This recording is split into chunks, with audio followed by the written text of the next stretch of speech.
As June starts to flame, at least in theory, the season of Ascot, Henley, Lords and Wimbledon hits top gear and the European Football Championships begin. So investors could really be forgiven for letting their attentions wander elsewhere, particularly as corporate news is going to be relatively quiet in the coming week.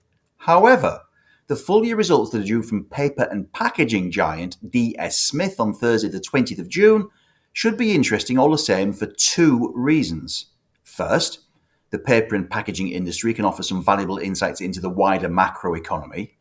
And second, DS Smith is one of more than 30 UK-listed companies to receive a bid in 2024. And merger and acquisition activity such as this may be one reason why Britain's stock market is finally getting a bit of a wiggle on and, based on the FTSE 100 benchmark, setting new highs this year, or at least until recently. International Paper is DS Smith's would-be acquirer.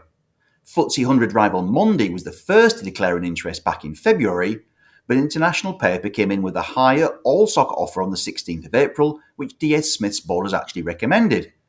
International Paper is offering 0.1285 of its shares for every DS Smith share, and at the time of that bid, that implied an offer price of 415p a share, or a meaty 48% premium to DS Smith's share price.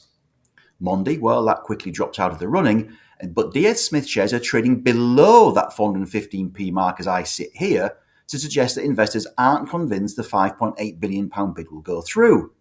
A possible reason for that is that Brazil's Suzano, the world's largest producer of pulp, is reportedly eyeing a bid for International Paper, although the American company is so far resisting any overtures, and its new boss Andrew Silvernail reportedly flew to the UK recently to meet with DS Smith's honcho Miles Roberts to reassure that its planned approach would go through. This all matters to shareholders in DH Smith, of course, but it also matters to the wider UK equity market.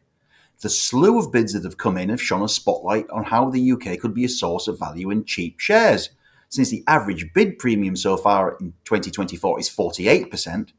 That's after an average 51% premium in 2023 and 34% in 2022. The theory, and I stress it's a theory, is that if trade buyers or private equity buyers think there's value to be had, then maybe investors could too. Bids can also help to put cash in investors' pockets, cash that they may then wish to redeploy in the equity market, although some of these bids have involved at least an element of stock.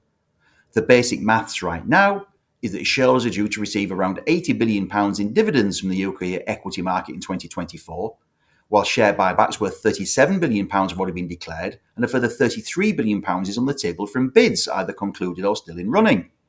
Add up that lot and you get to £150 billion, and that's more than 6% of the FTSE All-Shares market cap. And that 6% plus cash yield, as it were, well, that beats cash in the bank, gilt yields and inflation.